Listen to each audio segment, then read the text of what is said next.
So before I was interrupted, I was on people not knowing what the fuck I am, and I was telling y'all that it it kind of baffled me because I didn't know that people didn't know that I was not black. I always told people I was black because I just knew I was only black until the fifth grade and Miss Conrad, which opened my eyes to my culture shock. Then it would take maybe 15 more years before I found out that I was more, you know. And then I was like, okay, well, I could go into a room and Asian people would think that I was one of them because they thought that I was Hawaiian or Samoan, which was cool. That's probably why I get along better with Asian people than I do with black people or white people. So anyway, um, when I had did a perm to my hair the first time, I freaked people out. They actually literally thought that I was truly Hawaiian. I was like, no, I usually have curly hair. I just tried this because somebody told me that it wouldn't really fuck up your hair. And I thought about doing it again, and I'm like, nah, I haven't had one in my hair since I was like 20 years old. So, what you see is what you get. Whole bunch of hair grease. Whole bunch of hair grease. Royal Crown to be exact. I'm getting low. So if you guys want to give me a job as your spokesperson, I'll gladly do that. But anyway, so I'm sitting here and I'm going on and I'm applying for jobs. And when I apply for jobs, lots of places that I have applied for jobs were like, they're marking black. It's like, yeah, I have to mark black. Now, when I was in like high school, when I first got my first job at Little Caesars, it wasn't my first job, it was my first real job, where there was an actual check involved. Because, at 12 and 13, you cut grass, do a little landscaping with like bullshit tools, you know, hedge clippers. You do whatever the hell whoever gives you that job. You do little odd jobs. So when I got my first job at Little Caesars, they didn't know that I wasn't black. They just assumed I was black, and I went with black. And they asked me what color I was, and I told them, well, I'm black. And then like Joe, who was the boss, he's like, "You're more than black, aren't you?" It's like, shh, don't tell anybody. I'm secretly mixed, but I prefer to just be black, like everybody else that's black. All right, so that went on until I got the job at Kegler's, and then all hell broke loose. From the moment I got the job at Kegler's, I apparently stopped being a black man. So apparently I was a Mexican chief, or just a chief. Then high school and middle school, it wasn't too terribly bad, but it was bad enough. Now, in high school, I started working at Kevlar's at like 16, and there was this one guy, and I've told you this guys 1,000 times before. Renegades came out. Blue Diamond Feathers playing the Native American, and fuck if this guy didn't play Achy Breaky Heart, and I got friends every Saturday and Sunday and every Friday night for hours. It's like whatever he was going through, those songs was helping him cope. And I don't judge him for that. I don't like country music, but I don't judge him for that. But I do judge him for every time he seen me. Every hour on the hour. What's up, Chief? How you doing, Chief? Is everything going okay with you, Chief? And I was like, dude, name tag. My name is James. Could you please, for the love of God, stop calling me Chief? 3 fucking years this guy called me Chief. 3 fucking years, every Friday, Saturday, and Sunday. He had nothing better to do than come to Kegler's, play country music, bowl, smoke cigarettes, and call the half-breed kid Chief. I hope he's fine, wherever he is. So like I said, I've been the victim of some racial shit. Uh, when my sister was working at Burger King, one of the 5 sisters, I went to go pick her up one night, and this white kid out of the blue is like, I don't want to offend you, but I need to ask you, are you some kind of Indian? I was like, well, I have Cherokee in me, but I'm not some kind of Indian, And I've gone through this shit a lot. So when I brought up those other videos about racism and store detectives and shit following me around and shit, and they'll come to find out now that shit still does happen, that shit kind of fucked me up. Now, I was accused of being the Charlottesville serial rapist. Now, he had been raping people for like going on the better part of 20 years. And when they pulled me over, I was like 27. So I've been raping girls since I was 7 is what they were assuming. You know, I didn't have my first sexual encounter until I was 10. And I'm not raping anybody. That's not a fucking option. So I'm walking up the street to take my movie to Sundance, and it was a big epic fail because Sundance doesn't do kung fu movies. And it was cool, but I had ATF agents pull me over, and they're like, hey, where were you at this time? And I was like, well, you don't want me to answer that. You better answer that, boy, or else. I was like, well, if you want to know the truth, I was taking a shit. He's like, well, where were you at 8:15? I was like, well, I was doing what I always do after I take a shit. I was wiping my ass and jumping my black ass in the shower because you don't want to go anywhere after you take a shit, especially if you're going somewhere important, without washing your ass. You know, that's kind of like I don't know how women do it, but as a man, you know, shave, shit, shower.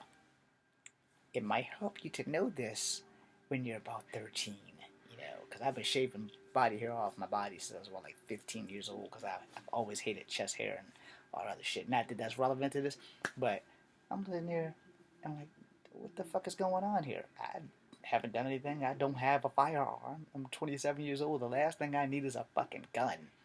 I do fighting, you know, kung fu fighting. And so, as they're chastising me and going through my backpack, they found my baby pictures, they found my knife, they found my movie, they found my lifesavers, candies, and all kinds of other shit. And they're like, well, we need to know because you fit the description. I said, first off, I don't fit the description of shit. Well, the guy left the building that raped the chick at that time, which was like 7:40 something in the morning. He was wearing an Antarctica jumpsuit. I was wearing Nautica jeans and a Nautica jacket. And FYI, I have not worn Nautica shit since that happened. Understand me?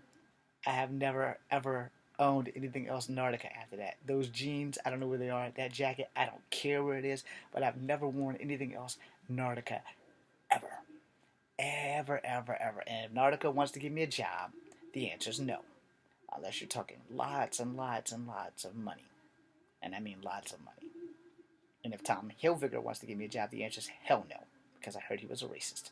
But anyway, I don't know if that's true. I don't really care. I can't afford Tommy Hilfiger shit, so it doesn't really fucking matter.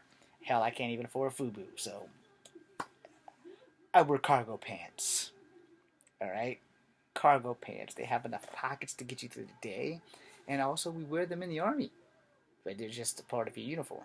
But they're pants. They're button-up pants. They're awesome. Anyway, so as I've gone through life with so many racial events, you know, it's like, all right, well, how do you avoid being in a racial event? The truth is, you really can't, because there's racist people on all sides of the track. There are racist Native Americans, there are racist white people, there are racist black people, and anyone who says that there are no racist people on the planet, they're probably racist too. Or they're lying to themselves and they just don't know. And knowledge is power. Without knowledge, you have no power. So you need to know where you stand. Now, as far as I'm concerned, I'm multicultural. I'm a people of the people. You know, I'm not the people's champ. I'm not The Rock. Now, I will say this. You know, literally, I don't have the right to be a racist towards blacks, towards whites, towards Native Americans, because each one of you are descendants of my descendants. You know, I descended from these people, so I don't really have the right to be a racist. I do have a right to be honest. That we all have a right to be. And I honestly think that if we all were a little bit more honest, the world would either be a safer place or we'll all be killing each other and condemned. Now, I brought this up because there is another racist event. I think it's this week. I don't really know because today is the 23rd of July. I may have missed it, but it was Unite the Right or Fight for the Right or whatever the fuck that shit's called. I don't know. I don't care. Now, we had a Ku Klux Klan rally at the end of last month, the beginning of this month. Somewhere in this month or last month, we had a Ku Klux Klan rally and shit went foobar. Lots of white people got arrested. Yeah, I know you guys were thinking that a lot of black people were gonna get arrested. So did I, but actually, a lot of white people got arrested over black people, which was really fucking astonishing to me. That as racist as my town has been, there are some people who actually stood up for black people and got arrested, and they were white, and I'm proud of them. I'm honestly proud of them, and especially since we have a black fucking police chief, and I was like, oh wow, this is just fucking awkward as fuck. So I'm sitting here like, well, damn, this is what you call one of those limited spigots, a series of unfortunate events. And I'm thinking, how the fuck does this happen? Only in America does a black chief have white people arrested for defending black people. That's really fucked up, right? Yeah, fucked me up too. Caught me completely off guard by a complete total surprise because this shit does happen. Now, I tell people all the time, you're entitled to your opinion. You're entitled to voice your opinion. As long as you do it peacefully and respectfully and don't like start threatening people's lives and shit. Hey, I'm gonna kill you, you're a nigger. As long as you don't do any shit like that, then hey, be racist to your heart content. But I'm gonna give you a piece of advice. There is a time and a place for everything. If you want to be in the Klan, go join the Klan. I'm not gonna say anything bad about you. If you want to be a Black Panther, go join the Black Panthers. And for you Asian people, just so that you don't think I left you out, if you want to be a triad or a yakuza, and I forgot what the Vietnam one is called, and I forgot what the Samoan one is called. But if you want to be any of those, hey, knock yourself out. No, I'm not judging. I don't care. Just remember that most people who join gangs and fractions like this have a really short lifespan. Here's a tip: join the Army, or the Navy, or the Air Force, or the Marines, or the Coast Guard. Make something out of your life besides wasting time and energy that you could use on something else. And we should all work to world peace. If we can just get world peace and do more space exploration and be like Mass Effect, where racism is no longer really a factor, except for if you're that Turian on the space station that says humans are all racist, because he's telling the truth. We humans are all racist. But the thing that divides us will probably be the thing that saves us. And we need to find a way to work together to form a united world where race is not a factor. Look, there are plenty of people who want to be with white people. There are plenty of people who want to be with Asian people, and they are white and they are Asian. And there are plenty of black people who want to be with black people. So let's move on to more racist shit that has happened to me. I generally date women who are Asian or white. No, I don't really date a lot of black girls. I'll date red boned because they're my color and more than likely just like me, they're probably mixed. Now, the thing is, I've gotten a lot of flack from that shit, and you gotta go with what you're attracted to, alright? And I'm not really attracted to black chicks, and I'm gonna get a whole lot of flack in these messages from here. But you know what? I don't have the right to judge you for what you do, and I will make a suggestion for all you people who are gonna give me flack about interracial dating. I'm a product of it, alright? And most of us in America, whether you want to accept it or not, you're probably mixed too and just don't know it, which is about 15% of the black community are mixed. It actually might be more than that. In fact, I will say everybody in America who is black is a descendant of a slave who has either come from a product of rape or sold into slavery and taken, because the black women were raped a lot in slavery. So you don't really know how much black you have in you. And to my African friends who told me that, Africans don't really like black people, okay, I'm going to take your word for it. You don't ever have to worry about me going to Africa, even if I get famous. I'm sorry, Africa. If I'm not welcome there, I'm not going to come there. And if you don't like half-breeds, that means I'm not welcome there. Now, as far as Japan and China goes, some of them don't like black people either. Well, maybe China. But hey, I don't know. This is shit, you're never going to know until you actually go there. Because people will always tell you something.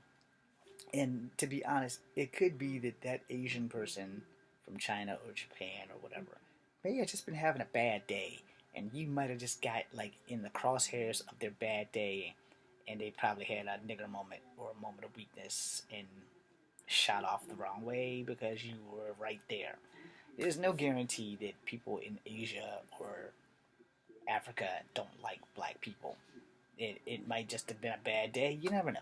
However, I'm going to go with the Trinidad Tobago wheelchair basketball team that straight up told me that Africans just don't like anybody who's not Africa. Okay, so I got living proof of that. I was there when they told me. Now I should have been recording it, but you kind of can't paste stuff like that up because it offends people. And that you can't judge everyone. Hell, white people live in South Africa. Hell, white people kind of settled South Africa, and just like the white people that settled Hong Kong, they kind of took it, but it is what it is.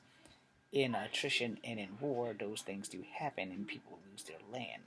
Just like the Native Americans lost their land, and then they have reservations, which apparently now President Trump is trying to like fuck us over, and excuse me, he has fucked over the Standing Rock Sioux tribe. So I'm gonna end that on there and start a new video on racism. All right.